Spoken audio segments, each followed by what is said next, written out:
Gosh, the Cowboys were so embarrassing. I hope you roasted the Cowboys yesterday. I think sufficiently we did. Okay. We didn't spend a whole lot of time on it other than to scare Brownlow into thinking that the Panthers might hire Mike McCarthy. You did what now? Does that affect the Panthers coaching search at all, in your opinion? Because it just can't possibly be Mike McCarthy. Cannot possibly be the Cowboys coach next week.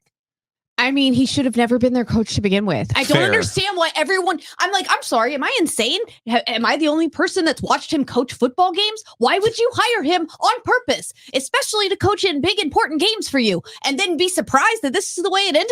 Absolutely not. While he sits there with a blank look on his face, like, what am I supposed to do now? No. So I hope it doesn't impact the search in that they hire him or something when he gets fired. Because if they do that, I might do something very bad.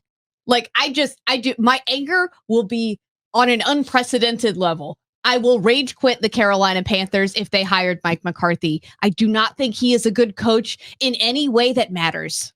Why would you do that to Lauren? Why would you bring up Mike McCarthy, who hasn't been fired yet as of this recording? It's 9:07 in the morning.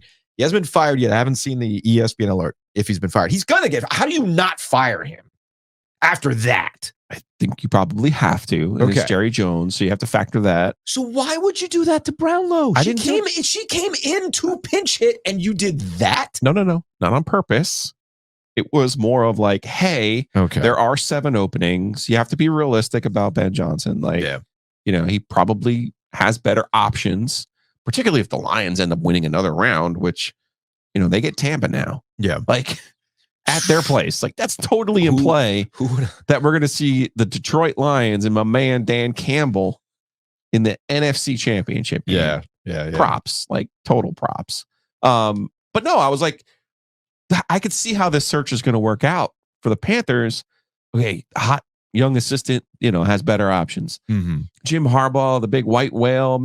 I suspect he probably ends up staying in Michigan. Well, I saw, I want to say it was a report or something where Stephen Ross, who's the owner of the Miami Dolphins, who is a big Michigan man, who is going to do everything in his. Is that tampering, by the way? Like the owner of an NFL team is willing to give enough money to Michigan to keep Harbaugh there and out of the NFL. So I was just kind of thinking, like, what would Tepper do? Which is a dangerous exercise to put yourself in David Tepper's brain. But it's like, hey. Can't you see the press conference? Can't you see the press release at least? Super Bowl winning coach. No. Look at this winning record. Look at what he did in Dallas. He had this amazing record at Dallas. Dude. Number 1 seed in the playoffs 4 times. And what did they do? What did they do? If you thought that nobody was showing up to Bank of America Stadium to watch a 2-win football team with no offense whatsoever, which, by the way, shout out to the Panthers. I guess they were the game that got the Packers to be like, wait, you scored how much on us? We can't let that happen again. I don't think the Panthers went on to score any more touchdowns after that. And the Green Bay Packers have kind of completely turned it around since that, what was it, Christmas Eve or whatever it was. Anyway, if you thought Bank of America Stadium was just dead this past season, it'll be worse. Dallas, he's 42-25, has won 63% of his games in Dallas. But he's won 12 games in 3 straight. No. I'm just saying, you could see the release. Okay. Right? Yeah. You could also see him being talked into. Did a great job with Dak Prescott. He could be really good for Bryce Young. Like, I don't know who gives him advice.